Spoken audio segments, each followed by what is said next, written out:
I'm over Black Wall Street. Okay. Okay. This is all that's left. Yeah.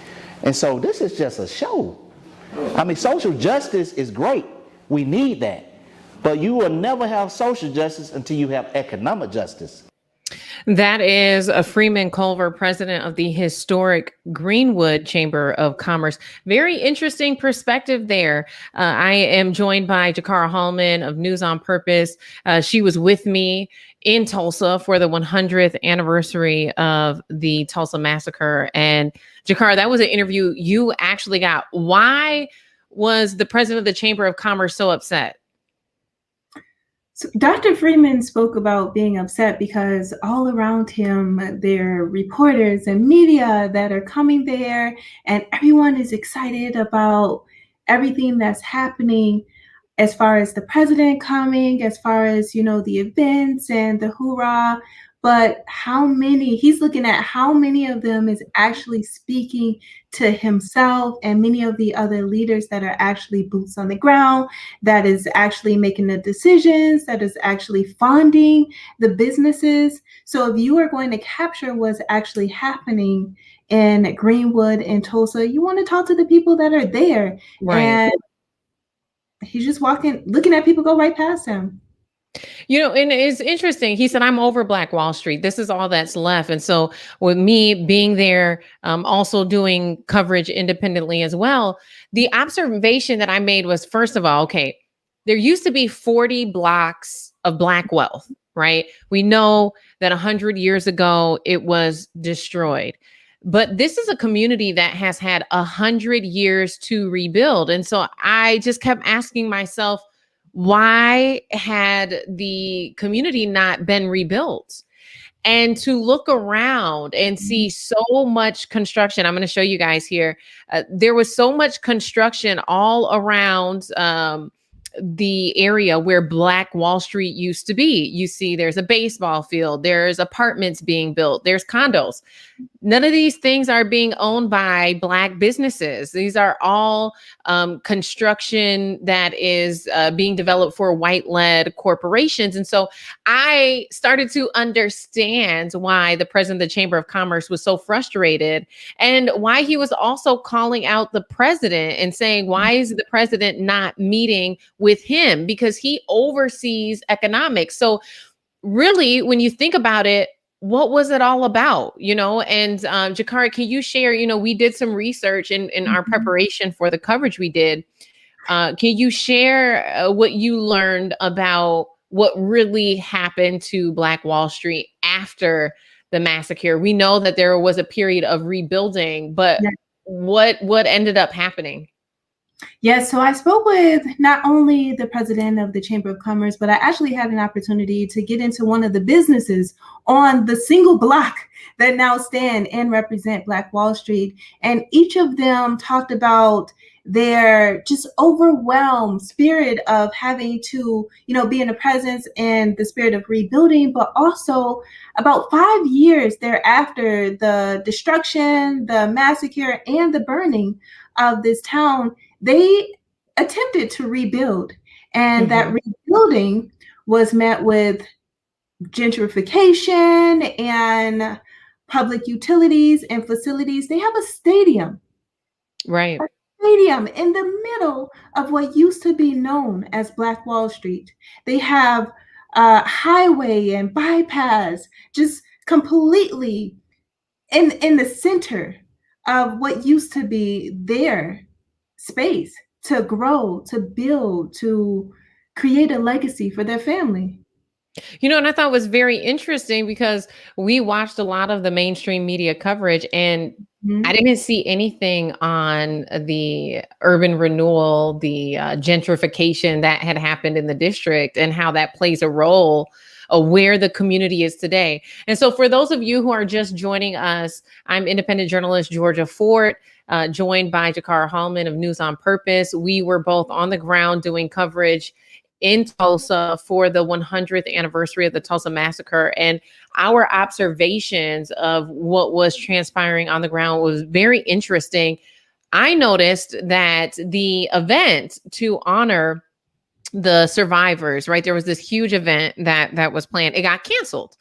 And in doing some digging and research, learned that and this hasn't been confirmed yet, but from a very reliable source, the big event was canceled because survivors and descendants of survivors were asking for a portion of the proceeds from the event, and the commission denied their request. And so when the artists and the entertainers who were set to perform at that event learned about that, they pulled out. And there was this ripple effect of all of these events that were supposed to happen in honor of the 100th anniversary ended up being canceled. And so I also thought it was interesting that the president of the historic Greenwood Chamber of Commerce said that it was all really just a show. I want you guys to take a listen. He was pretty upset and disappointed by the lack of authenticity that surrounded all of the commemorations that were happening. Take a listen. Right? And we know the pain is there, right, from these descendants. But you got to do your study and your research, Mr. President. You're not even talking with the right crowd. I'm over Black Wall Street, and I'm not even meeting the president. We're doing the work, but we don't have access to capital. You get what I'm saying? This is an injustice, and it's not the president's fault. It's our own community's fault. It's not racism, it's tribalism. And so all this media attention is going to people that's calling for reparations, that's not going to get it. And we're here struggling. Let's get some economics to this place so it can be an example for other communities. Because this wasn't the only massacre, right? You had massacre like this in North Carolina. You had them in Rosewood, Florida. You had them throughout the Midwest. So let's do this right economically. I have 30 black businesses here. Let's grow them. Let's give resources to them. They're doing their best to have an impact in the community. They already producing $4 million in the community. And so, I mean, he's looking for real change. He doesn't want, the parade, and he doesn't want all of the banners that we saw strung all across Greenwood. He wants the city to be rebuilt. He wants reparations for the businesses and the people who were impacted by the devastation that happened 100 years ago. And you would think in 100 years' time, you would be able to rebuild. But the reality of what happened in Tulsa was it wasn't just the massacre that was a gross injustice. It was the fact that this incident was classified for centuries, or for decades rather, as a riot. And so what happens when you classify an incident as a riot? You can't get insurance claims. You can't get the city or the state to pay any type of reconciliation payments for what happened because it was classified as a riot. And for so long, we learned about it. Those of us who did learn about it, we learned about it as the 1921 race riot. Right. And then to add insult to injury, now that it's being recognized as a massacre, correctly, let's correct the narrative. It was a massacre. Now that it's being recognized as a massacre, guess what? Well, you have exceeded the statute of limitations. And so you're no longer eligible for, and so it's injustice after injustice after injustice. Jakar, I'm curious to know from you what your biggest takeaway was from being on the ground in Tulsa for the 100th anniversary of the Tulsa Massacre. I think I said to you coming back to the room one time after I woke up at 5 a.m. to attend an event that was scheduled for 6 a.m. I said, I'm coming to understand and believe that everything here that is scheduled is not what it's supposed to be or seem. And so as we got on the ground, as we were able to speak to the residents and the survivors, we learned that there is one image that is painted by mainstream media, and there is the truth. What I learned is so many different stories and recollections of what actually happened to start this event, to initiate what was known as the riot. See, words hold power. When you call it a riot, then you're putting blame onto the people of the community. So there was so many different recounts of the true story, and many of them say that what's his name, Dick Rowland and Sarah Page was actually a couple. They were an item. And as we know, during that time, it was not okay for interracial relationships to exist. But even if you don't believe that to be true, you have to also understand that both of them actually left Greenwood once this event took place. Both of them Mm. left. And I was really fascinated when I learned that the bottom half of the church, Mount Vernon, was the original basement of the church. And that it survived the bombings and the burning, and that they built upon it. And now they've dedicated that bottom half of the basement, the brick wall, to be a prayer wall. And they've invited this to be an interfaith effort. And so there's all of these beautiful, amazing stories of resilience and strength that have come out of Tulsa. But in being, based out of Minneapolis and knowing how much has happened in terms of like the racial reckoning movement after George Floyd, you would think, something this an injustice this grave would have there would be some type of reparation, some type of really meaningful rebuild that would happen. And in 100 years, you have the time to raise the money. And we're seeing they had time and money to build a highway straight through where Black Wall Street used to be. They had time and money to build a baseball stadium right where Black Wall Street used to be. They currently have the time and money to build apartments where Black Wall Street used to be. And so when you really go into that community and you start asking the questions, not only what happened to Black Wall Street on June 1st, 1921, but what happened to Black Wall Street when Black people picked themselves up by their bootstraps and they started piecing their community back together in the 50s and the 60s. What happened was gentrification. And so this was a community that was not only plagued by the violence in 1921, but it was plagued by the injustices of gentrification. And I mean, it broke my heart to walk down Greenwood, what's known now as Black Wall Street, and see all of these markers on the ground. When you're walking on the sidewalk, you can see these: Grace Johnson's restaurant, Edward Durham's furnished rooms destroyed 1921, Roland Furniture destroyed 1921, not reopened, Dixie Theater destroyed 1921. Destroyed 1921, reopened. That was a leasing company. Dr. Travis, destroyed in 21 and reopened. But so if some of these businesses were reopened, then why don't we see them when we're walking? Where are they now? What happened to them? And so when you start really digging, you learn that Black Wall Street was destroyed again.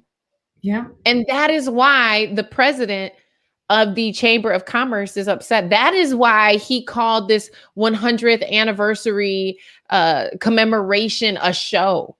That's why he said, I'm over Black Wall Street, because this community has been done wrong by their city officials, their state officials, over and over again. That was my takeaway, Jakara. I know I have my own, ideas. And I've done some different, research and interviews that have led me to that conclusion. Yeah. What was your conclusion leaving Tulsa and leaving Black Wall Street? My conclusion is that they are owed reparations. They are owed their due diligence. My conclusion is, I have so many questions actually walking away. Like, what would that theater have been today? That could have been the next Marriott, the next Holiday Inn, or, just if they had been able to live Hyatt, Trump, hotel, something big. Had they been able to live and continue and strive?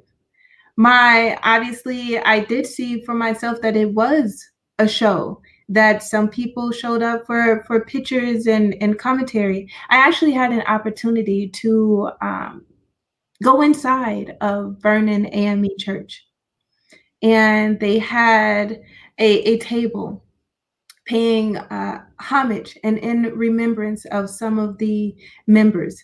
But obviously, there's not enough space for everyone who lost their lives and their Yeah. business and everything they owed. And to know that they have archaeologists who are still digging up Mm. mass Yeah, burial sites.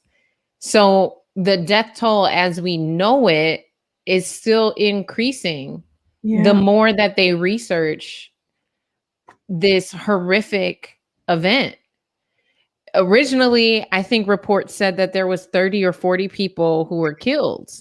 right. And then the archaeologists started digging up these mass burial sites, and that death toll has increased. And even as we were leaving Tuesday afternoon, there were reports coming out that the archaeologists were still doing more testing and Mhm. still doing more digging and finding more human remains.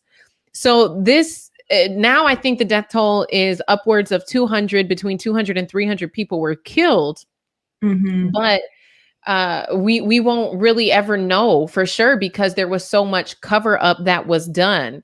The individuals who were involved in this were, very.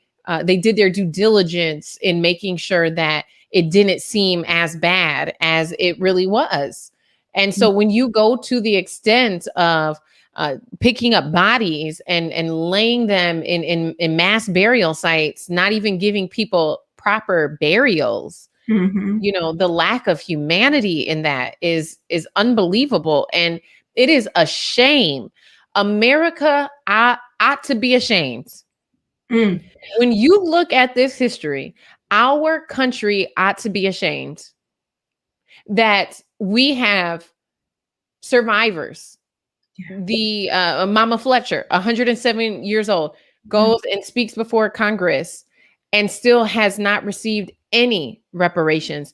And to your point, Jakar, about the hotels, Stratford had a hotel. He Yep. was one of the last people that was pulled out of Black Wall Street because after they burnt down all of the buildings, then they started kind of rallying everybody together, all the Black people together to be stationed or be safe at like the convention center, like these larger gathering areas. And Stratford remained in his hotel. He was one of, I think, about 4 or 5 hotels on Black Wall Street. And he was high up enough where he could actually shoot out his window. Yeah. Eventually, they talked him out of his hotel. They got him to come out and they burnt it down. And they promised And him when you that. look at someone like Stratford, he not only had the hotel, but he also had about a dozen other properties. And he very well could have been on his way to be the next Marriott or one of these big hotel chains. But you would never know because it was taken from him. We could have been going to the Stratford. Right? Man. And so I went on this trip thinking that it was going to be a moment to connect with heritage and, Yeah. commemorating Black excellence. And it actually, I kind of left angry. I Mm. left angry that there has been this opportunity to reconcile, and no one has seized that opportunity, that the city and state officials in Tulsa have the opportunity to be on the right side of history.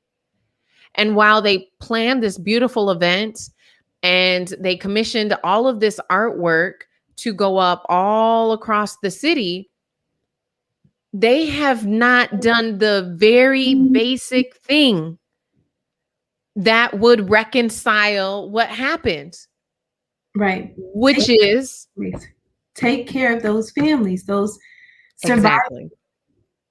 Like, why are they still struggling? Exactly. And so, it is disheartening to know that in this city where you had 40 blocks of Black wealth destroyed and now reduced down to just a block. Yeah. And that block it ends by the highway, Mhm. and it is surrounded by all of this corporate construction. And so we thought it was important following our trip to Tulsa to take this time to debrief with you guys, to unpack some of the things that we observed, to share with you some of the conversations that we had with individuals in passing. Jakar, is there anything else you want to share about our time in Tulsa and covering the 100th anniversary of the Tulsa Massacre? You know, overall, this trip was very, very, very bittersweet. Anytime someone asked me about it, I said that high highs and low lows. One thing we also learned is just how divided the city is, and just the lack of effort being put in by the city officials, the mayor, the governor. They speak one thing, but then their actions show another. Check out the bills and the laws that have been passed, including, things in recognition of Trump. And so just being in that space and learning of that really was disappointing. And I Yeah. understand why the president of the Chamber of Commerce is disappointed. Absolutely. Before we go, we will play that clip for you again of the president of the Chamber of Commerce. Before we do that, you guys make sure that you follow Jakara Hallman, News on Purpose. She's another independent journalist who's always on the ground, doing phenomenal work. She is also in the military. And I'm very proud to see you living both worlds of media and military. You have a very special gift of meeting people and just making them feel comfortable. And so I'm proud to be on this journey with you. Make sure you guys follow her, subscribe to her channels.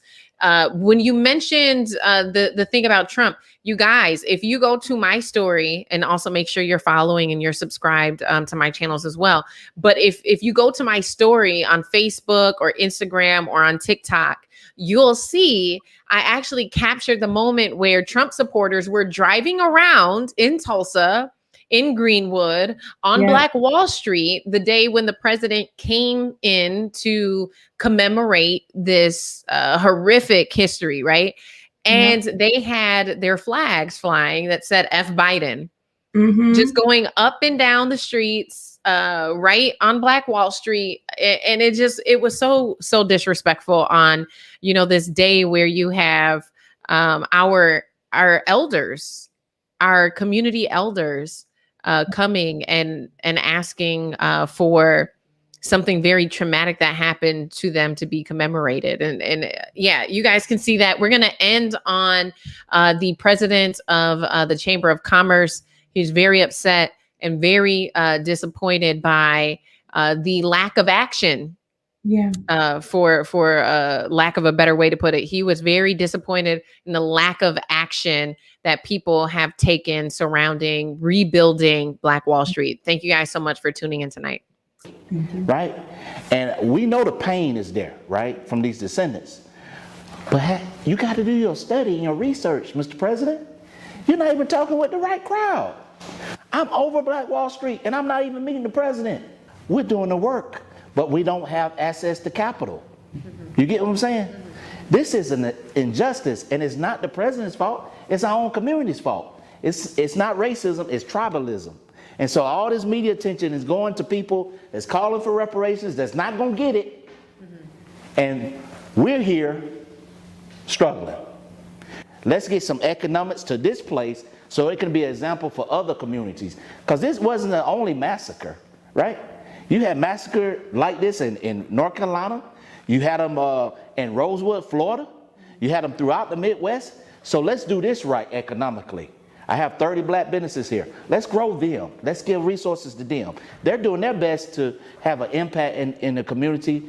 They already producing $4 million in the community.